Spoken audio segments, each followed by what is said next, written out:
반갑습니다. 무역학 원론 강의를 시작하겠습니다. 오늘은 제4강 글로벌 무역 환경, 이 글로벌 무역 환경에 대해서 살펴보도록 하겠습니다. 학습 목표는 첫 번째, 글로벌 무역 환경의 그 변화 동향에 대한 이해, 그 두 번째는 국제 통상 규범 체제의 그 대표격이라고 할 수 있는 WTO에 대한 이해, 그 다음에 세 번째는 경제통합의 유형과 그 현황, 그리고 경제통합의 그 경제 효과에 대한 이해를 하는 것을 학습 목표로 하고요. 순서는 1절에서는 글로벌 무역 환경의 그 변화에 대해서 개략적으로 살펴보고요. 2절에서는 WTO 체제의 전신이라고 할 수 있는 세계무역기구죠. 이거는 세계무역기구의 전신이라고 할 수 있는 이 가트 체제에 대해서 간단히 살펴보고요. 그리고 3절에서는 이 세계무역기구 체제에 대해서 살펴보고요. 그리고 마지막 4절에서는 경제통합에 대해서 살펴보도록 하겠습니다. 자, 우선 1절에서는 1절 글로벌 무역 환경의 변화인데, 우선 1차 세계대전 이전, 세계 1차 대전 이전이죠. 1차 세계대전 이전의 19세기. 19세기는 앞에서도 간단히 그 무역 정책에서 자유무역과 보호무역 관련해서 그때 잠깐 그 흐름을 설명을 드렸는데, 19세기는 전반적으로 자유주의 경제 사상, 그 다음에 자유로운 무역이 확산된 시기라고 할 수가 있겠습니다. 다시 말씀드려서 앞에서 간단히 언급을 했듯이 애덤 스미스에서 시작된 자유무역 사상, 그리고 1812년에 비우위의 기초를 둔 데이비드 리카도의 자유무역이론의 주장, 이와 더불어서 영국에서는 경제를 자유경제로 전환을 시켰고요. 그리고 산업혁명으로 일어난 경제를 더욱 발전을 시키게 되죠. 그리고 영국의 경험에 자극을 받은 프랑스나 벨기에, 독일 등이 영국의 이 무형, 자유주의 그 무형을 따르면서 이 19세기에는 전반적으로 자유무역 시대가 열렸고요. 그리고 자유로운 무역이 확산된 시기라고 할 수가 있겠습니다. 하지만 이런 그 자유무역 사상도 19세기 말부터 보호무역, 독일을 비롯한 그 독일에서 시작된 그 보호무역, 그 다음에 정부 개입, 그 큰 정부를 기초로 하는 그 경제적 국수주의로 대체식이 되기 시작하죠. 그러면서 이 보호무역주의가 만연하게 됩니다. 이와 같이 19세기 말, 그 20세기에 들어서면서 국수주의, 보호무역주의가 만연하게 되면서 식민지와 그 시장 확보를 위한 그 1차 세계대전이 발발을 하게 되고요. 그러면서 1929년에는 세계 대공황이 을 맞이하게 되죠. 세계 경제가 대공황에 빠지게 됩니다. 네, 그리고 이러한 그 대공황 때에 미국이 채택했던 그 악명 높은 법이 바로 스무트 홀리 관세법, 고관세법입니다. 이게 고관세를 적용하여 수입을 제한하고 수출을 장려하는 이런 그 스무트 홀리 관세법. 이러한 것은 그냥 국수주의 정도가 아니라 아주 극단적인 국수주의, 그런 그 국수주의였다라고 할 수 있고요. 상대방이야 최악의 상황으로 내몰리든 말든 내 이익만 보호하자는 그런 것이었어요. 이러한 것은 또한 그 세계 2차 세계대전의 그 발발의 그 원인을 제공했다라고 할 수 있겠습니다. 이와 같이 세계 1차 대전 이후에는 극단적인 국수주의, 보호무역주의가 기승을 부리고요. 그로 인해서 세계 경제는 순조롭게 발전할 수 없는 그러한 상태에 빠졌다라고 할 수가 있겠습니다. 그리고 그 이후에 세계대전, 제2차 세계대전 이후에는 세계 경제의 성장과 안정을 위해서 이러한 그 경험이 있죠. 이러한 그 국수주의, 어떤 보호무역주의로 인해서 세계 대전도 발발할 수 있다라는 그러한 그 깨달음, 으로 인해서 세계 2차 대전 이후에는 세계 경제의 성장과 안정을 위해서 협력이 필요하다라는 것을 모든 나라들이 깨닫게 되고요. 그러면서 각종 경제 협력 형태가 성립하게 됩니다. 전후에 2차 대전 이후에 국가 간 경제적 마찰을 줄이고 국제 경제의 조화로운 발전을 도모하기 위해서 블레튼 우주 체제가 출범해요. 자, 세계 경제의 안정을 도모하고 성장을 도모하기 위해서 협력이 필요하다고 깨달으면서 이러한 그 블레튼 우주 체제가 출범을 하게 됩니다. 이 블레튼 우주 체제는 무역 부분에서의 이 가트,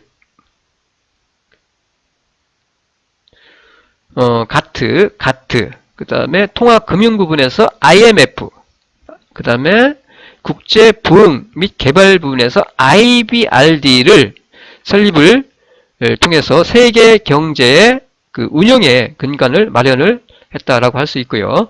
이를 토대로 전후에 세계 경제는 회복을 하게 되고, 그리고 높은 성장을 달성했다라고 할 수 있겠습니다. 그 이후에 이 블레튼 우주 체제, 제2차 세계대전 이후에 세계 경제의 성장과 안정을 도모하기 위해서 성립한 블레튼 우주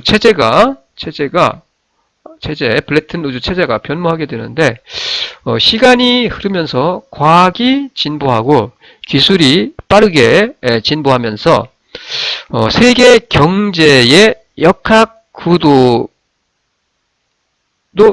변동하게 됩니다. 그러면서 이 블레튼 우주 체제의 그 양상이 크게 바뀌게 돼요. 두 방향으로 바뀌어 나가게 되는데, 세계 무역 질서가 이 두 방향으로 바뀌게 됩니다. 하나는 다자간입니다. 다자간 무역 협정이나 국가 간 상호 의존을 통한 자유무역 확대고요.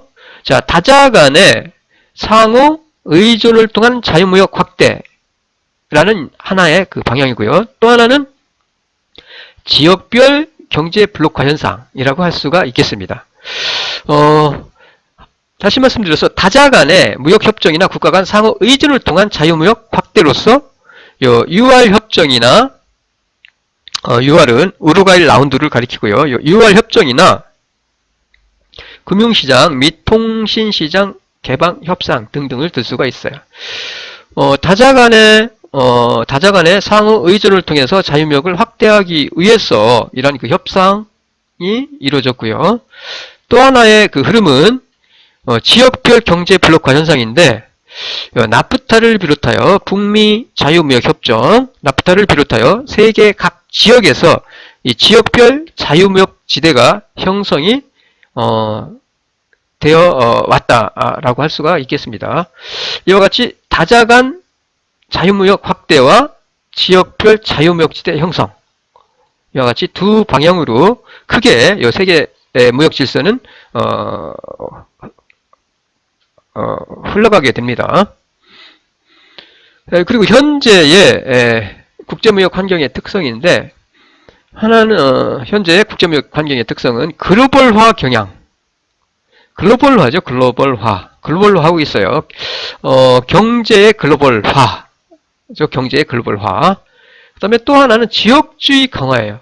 앞에서 말씀드렸던 이거예요. 이거 자유무역, 지역별로 경제블록화 현상을 들 수가 있어요. 그래서 지역주의의 강화. 그리고 세계경제의 다극화 현상이에요. 다극화. 유럽과 북미와 아시아, 이와 같이 다극화. 한 지역이 세계경제의 어떤 축이 되는 것이 아니라 유럽과 북미 지역과 그 다음에 아시아, 이와 같이 다극이죠. 다극. 세계경제가 다극화되어 가고 있고요. 그리고 다자간 및 쌍무 간의 국제협력주의가 확산되고 있다라는 거예요.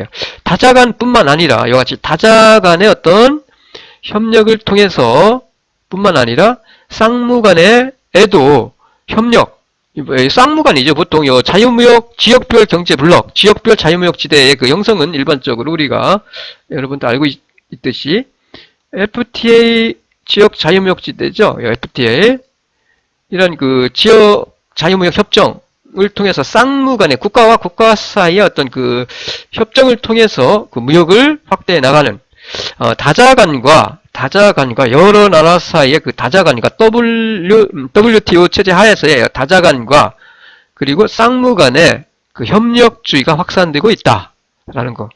그리고 기술 및 지식의 중요성이 점점 더 증가하고 있다라는 것. 이게 바로 현재의 국제무역 환경의 특성이라고 할 수가 있겠습니다.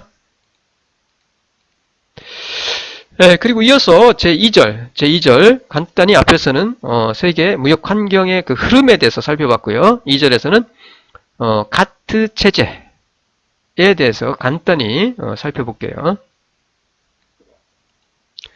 요 가트는 General Agreement on Tariffs and Trade의 요 머리 글자를 따서 요 가트라고 합니다. 의미는 이건 관세죠. 관세와 무역에 관한 일반 협정이죠. 그래서 관세와 무역에 관한 일반 협정이죠. 이거를 갖다가 전후에 블레튼 우주 체제 하에서 성립한 체제죠. 이게 가트, 경제와 무역에 관한 체제로서요. 무역 관련 가트 체제를 말합니다. 성립 배경은 앞에서도 설명을 드렸지만 대공황 이후에 대다수의 국가들이 보호무역주의를 취하게 됩니다. 그러면서 국제수지 방어를 위해서 경쟁적으로 통화를 평가절하하고요. 보복적인 그 무역장벽을 설치해요. 그러니까 보호무역주의가 만연하게 되죠. 앞에서 간단히 언급을 했듯이. 그러면서 무역마찰이 일어나게 되고요. 그리고 무역마찰이 심화됩니다. 그러면서 33년에 미국은 근본의제에서 이탈을 하고요. 그리고 국제통화제도가 불안정해지고 그러면서 무역량이 급감을 합니다. 그러니까 이런 그 보무역주의의 만연, 국수주의, 극단적인 그 국수주의의 그 만연하면서 경제가 어려워지면서 국가 간의 마찰이 심화되면서 결국은 앞에서도 말씀을 드렸듯이 결국 이러한 그 보무역주의의 그 만연으로 인해서 세계의 경제적인 측면으로 봤을 때 하나의 세계 2차 대전, 세계대전의 그 발발의 원인이 되었다라는 거고요.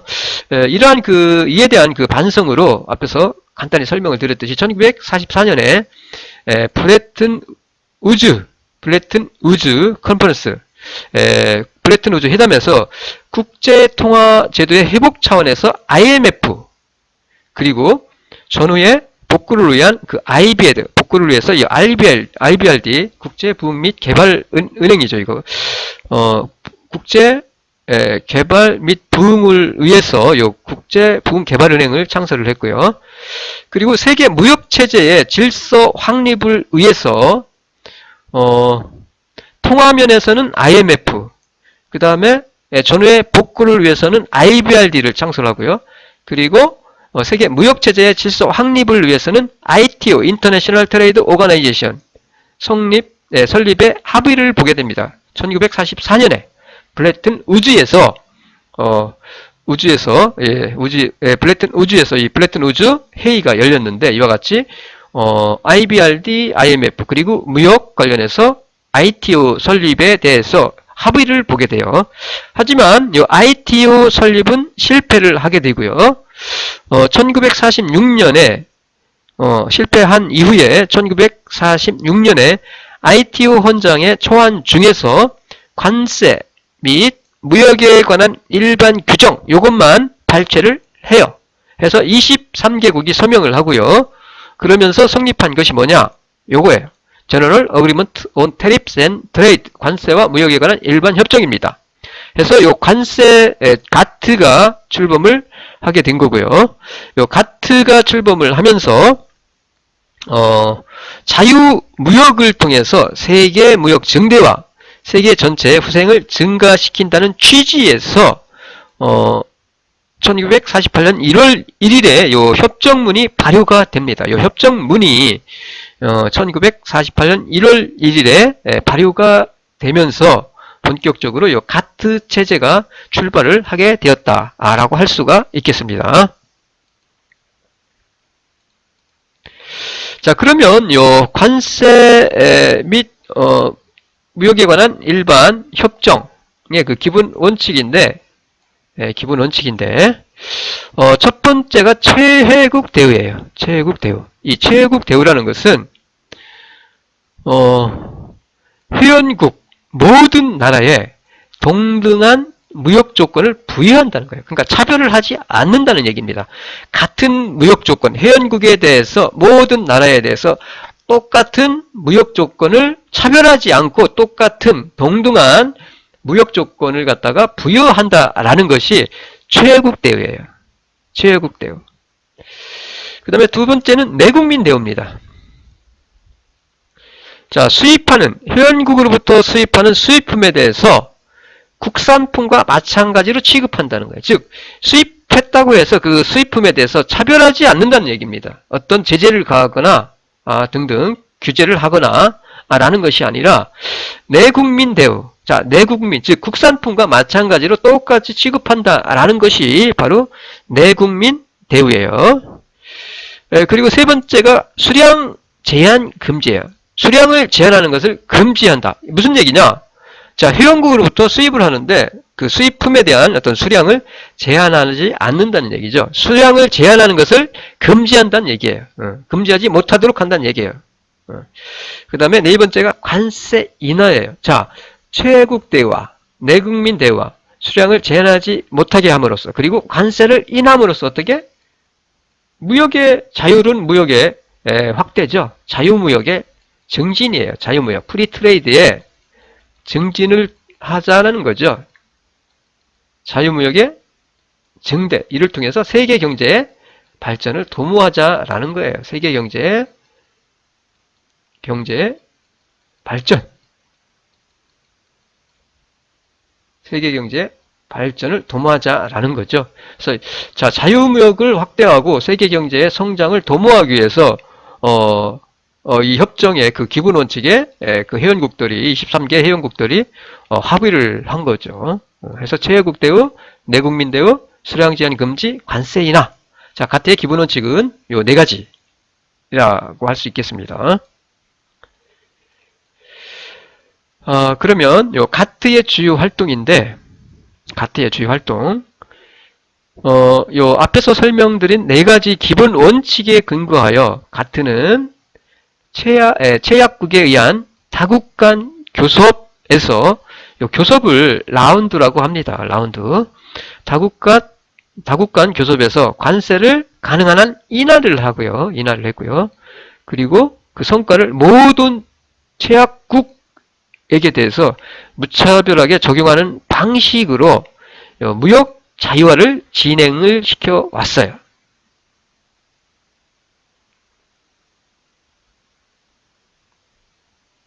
자, 라운드에서, 교섭에서 관세를 가능한 한 인하를 하고, 그리고 그 성과를 모든, 자, 관세 인하에 합의를 하는 거죠. 그리고 그 합의된 내용을 그대로 모든 체약국에게 무차별하게 적용하는 방식으로, 그러니까 무차별 최혜국 대우잖아요.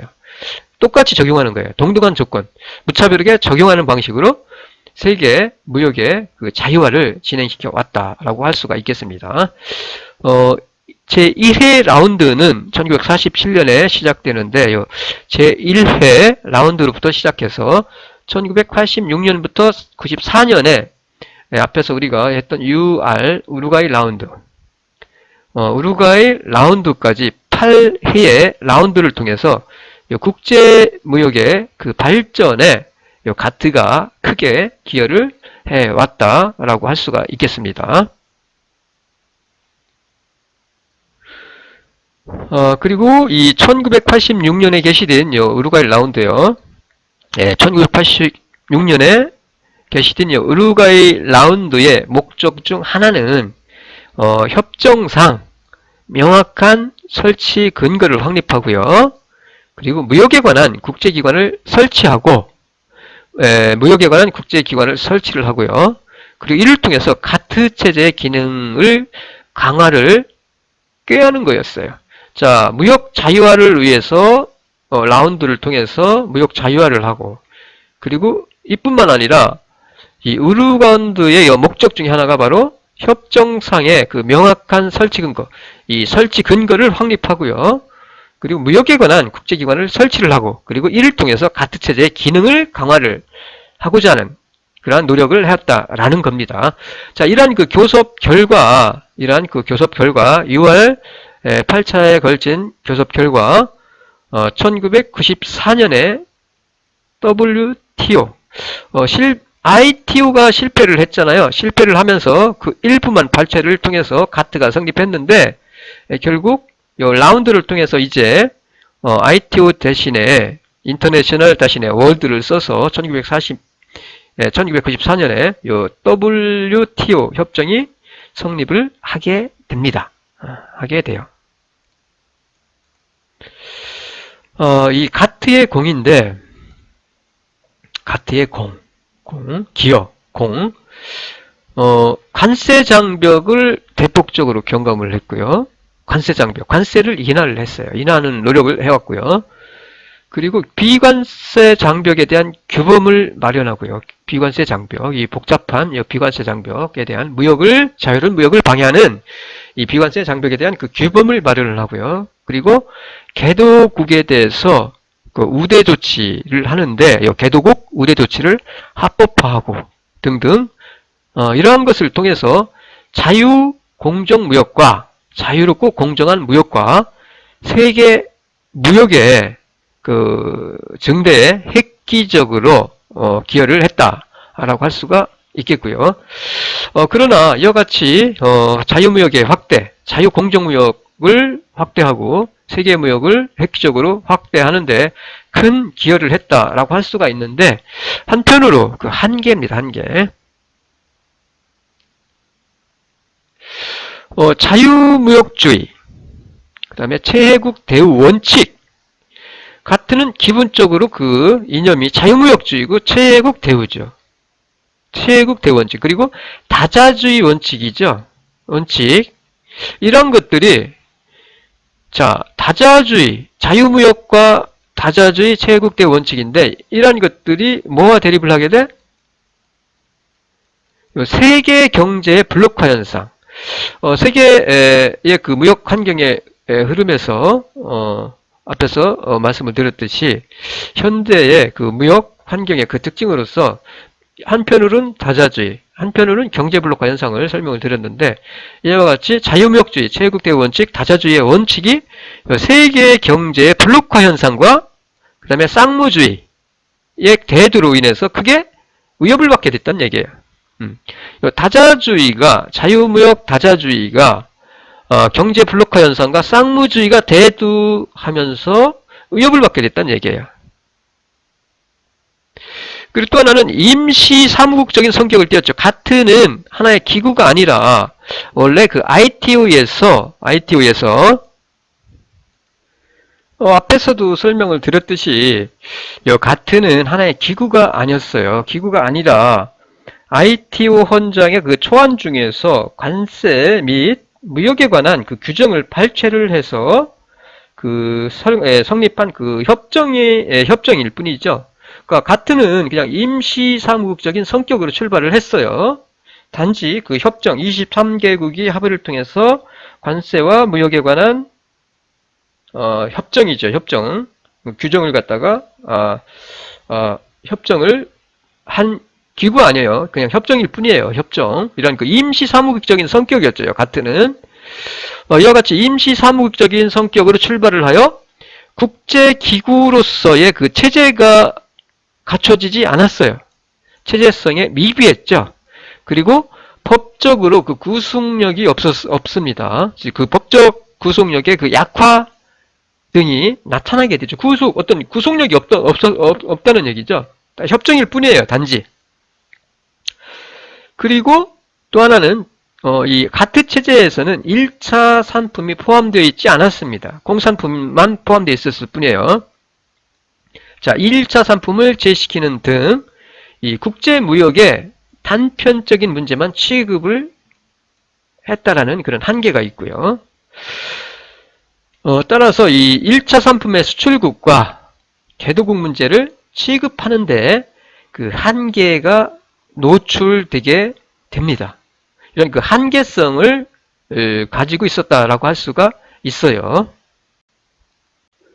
이러한 한계를 극복하기 위해서 6월 교섭이 우루과이 라운드 교섭이 진행이 되었고요. 가트 체제의 기능을 강화하기 위한 WTO 협정이 1994년에 하위에 이르게 되면서 세계무역기구 WTO가 등장을 하게 됩니다. 자, 이어서 제3절 WTO 체제, 세계무역기구 체제. 앞에서 말씀드렸듯이 1995년 1월 1일에 가트의 8차 협상인 6월의 타결로 WTO가 탄생을 하게 되었고요. 회원국 수는 154개국이고요. 그리고 회원국이 세계 무역에서 차지하는 그 비중이 90%에 이릅니다. 자, 그러면 WTO 체제의 그 기본 원칙인데, 기본 원칙은 우선 앞에서 설명드린 이 가트와 그 기본 원칙, 기본 원칙에다가 가트의 그 협정과 그 안에 들어있는 그 기본 원칙에다가 플러스 투명성의 원칙이 추가되게 됩니다. 자, 행정이나 법이나 제도 운영 등등과 관련된 투명성의 원칙이 추가가 돼요. 그리고 가트는 앞에서 말씀드렸듯이 강제성이 없어요.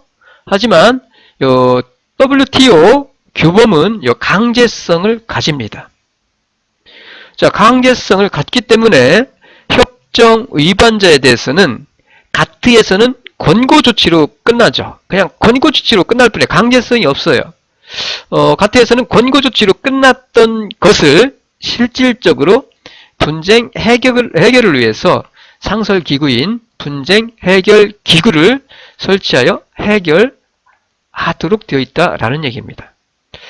만약에 이 결정사항이 불이행 시에는 이 결정사항이 용이하게 집행될 수 있게 이 교차 보복을 갖다가 조치를 취할 수 있도록 하고 있어요.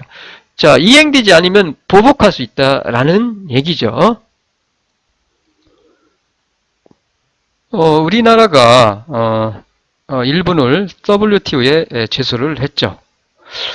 일본이 그 한국에 대해서 그 무역 규제, 일본의 그 무역 규제가 관세 및 무역에 관한 그 일반 협정, 가트 규정이죠. 가트 규정 등 WTO 협정에 의배되기 때문에 우리나라는 일본 정부를 WTO에 제소를 했어요. 이와 같이 제소를 할 수가 있고요. 분쟁 해결 기구가 설치되어 있기 때문에 그 분쟁 기구를 통해서 제소를 통해서 해결을 할 수가 있다는 얘기고요. 그리고 결정 사항이 불이행될 때는 그에 대해서 보복 조치를 취할 수 있다라는 얘기입니다. 가트와 WTO를 간단하게 요약 정리를 하면은 이와 같이 앞에 설명드렸듯이 가트 체제 하에서는 자유무역 확대를 위해서 주로 관세를 인하하는 데 주력을 했어요. 관세를 인하해왔어요, 주로. 그리고 그 대상이 공산품이었습니다. 공산품, 주로. 이에 비해서 WTO는 무역기구, 세계무역기구는 관세 인하뿐만이 아니라 플러스 비관세 장벽에 대한 그 철폐, 비관세 장벽의 철폐, 관세 인하와 더불어서 비관세 장벽의 그 철폐에도 같이 그 철폐를 위해서 그 노력을 하고 있고요. 그 다음에 대상은 공산품만이 아니라 가트에서는 취급이 안 됐던 1차 산품인 농산품도 대상으로 하고 있고요. 그리고 이 농산품뿐만 아니라 새로운 분야로서 서비스 교역이나 지적 재산권, 그 다음에 무역 관련 투자 규정 등 이런 것도 하나의 그 교섭 대상으로 하고 있다라고 할 수가 있고요. 그리고 네 번째는 앞에서 설명을 드렸듯이 강제성인데, 규범의 강제성인데 가트에서는 권고밖에 할 수가 없어요. 강제성이 없습니다. 권고밖에 못해요. 권고하면은 이 권고에 따르면 좋은데 따르지 않아도 어떻게 할 수가 없죠. 하지만 이 WTO 규범에서는 규범은 의반자에 대해서 이 규범을 위반을 했을 때 WTO 규범을 위반을 했을 때 제재 조치를 할 수 있다는 얘기예요. 제재 조치가 강화됐다라고 할 수가 있겠습니다.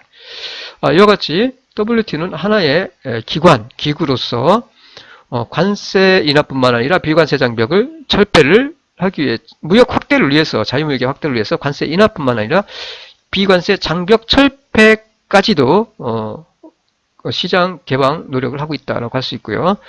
그리고 대상도 공산품 뿐만 아니라 농산품에다가 서비스 교역, 지적재산권, 무역 관련 그 투자 규정까지 그 대상으로 하고 있고요. 그리고 위반자에 대해서는 제재 조치를 할 수 있다라는 것, 이러한 그 특성을 지니고 있습니다. 시장 개방 확대 조치로서 공산품 분야의 그 관세 인하, 그 다음에 섬유 부분의 수입 제한 장벽 철폐, 회색지대 조치, 수출 자율 규제, 자유 규제, 혹은 자율 규제 혹은 자유 규제 이런 것들이죠. 회색지대 그 조치 철폐 등을 실시를 했고요.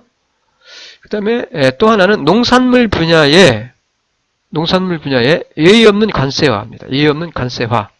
자, 예의 없는 관세화를 통해서 무역의 확대를 꾀하자는 얘기고요. 그리고 관세의 단계적인 감축. 자, 농산물 분야에 예의 없는 관세화. 그 다음에 단계적으로 관세화를 하고요. 예전에는 이 농산물 분야는 일반적으로 수입 제한입니다. 제한 대부분이 수입을 제한하거나 수입량을 할당하는 이랬어요. 그런데 이거를 갖다가 어떻게 이제 모두 관세화하자는 얘기예요. 그리고 단계적으로 이 관세도 내리자는 얘기고요. 그리고 최소 시장 접근 및 현재의 시장 접근에 의한 수입기를 보장하는 방법 등을 통해서 시장 개방 조치를 강화하고 있다는 점. 이러한 것들을 통해서 자유무역을 갖다가 확대를 도모하자라는 얘기고요. 그리고 서비스 분야는 155개 업종을 대상으로 한 자유화가 추진이 되고 있다라고 할 수가 있겠습니다. 예, 이상에서 1절에서는 무역 환경의 변화, 그리고 2절에서는 가트 체제, 그리고 3절에서는 WTO 체제에 대해서 살펴봤고요. 이어서 4절에서는 경제 통합에 대해서 살펴보도록 하겠습니다.